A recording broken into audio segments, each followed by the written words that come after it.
Profitant de son séjour à l'Issala, Monseigneur Donancé Cholet, en sa qualité de coordonnateur national des projets sociaux et économiques à impact visible, financés par les gouvernements congolais au profit des 48 diocèses, a visité les réalisations du diocèse de l'Issala pour la première et la deuxième tranche et travail des titans réalisés par les diocèses. Ça renforce la fierté que j'ai pour notre Église catholique. Je suis venu bien sûr principalement pour animer la session retraite des prêtres, mais comme coordonnateur de projets de suivi de projets impact visible, j'étais aussi curieux de savoir ce qui s'est réalisé. Et là, je suis franchement impressionné. J'ai du mal à croire qu'avec l'argent reçu, on ait réalisé les travaux à ce niveau. Étant donné qu'on est à l'intérieur, tout est importé de Kinshasa. Bon, je sais que la main-d'œuvre est un peu moins chère ici qu'à Kinshasa, mais quand cela ne tienne, c'est vraiment impressionnant. J'ai été, comme vous l'avez dit, à la salle polyvalente, où se retrouve tout le monde. C'est pas seulement l'Église qui organise les activités là, même le gouvernorat provincial, même la société, c'est quelque chose qui manquait cruellement dans une agglomération comme celle de l'Issala. Ici, ce n'est pas pour la famille de l'évêque, mais ce sont des maisons à vocation sociale qui vont aussi rapporter quelque chose pour renforcer le diocèse dans toutes les œuvres sociales qu'il va faire. Ça, c'est vraiment voir loin.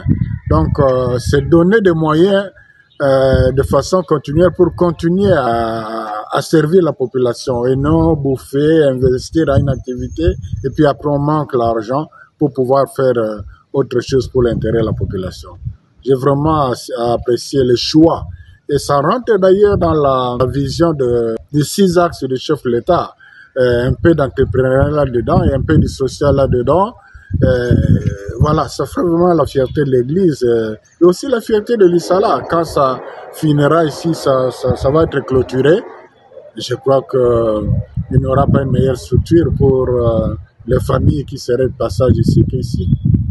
Nous avons fait le rapport à mi-parcours au chef de l'État il y a quelques mois avec images à l'appui.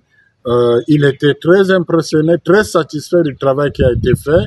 Il a instruit son DIRCAB de faire le suivi de ce qui reste encore à donner pour que les beaux projets qui contribuent au développement du pays, qui contribuent au développement du social du pays puissent aller de l'avant.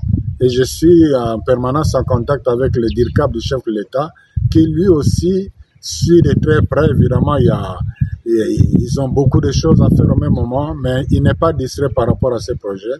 Je suis vraiment optimiste qu'à très bientôt, la 3e tranche sera...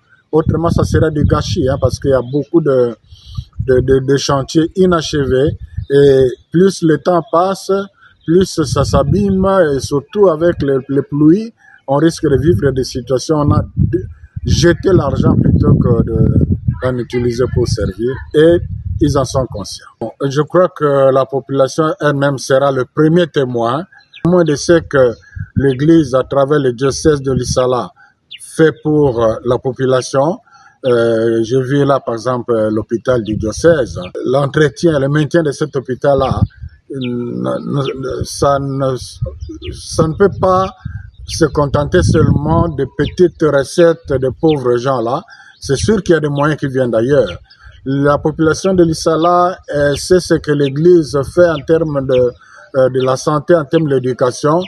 Le diocèse de l'Issala, la population ne peut être qu'heureuse que le diocèse se donne des moyens pour pouvoir l'aider davantage.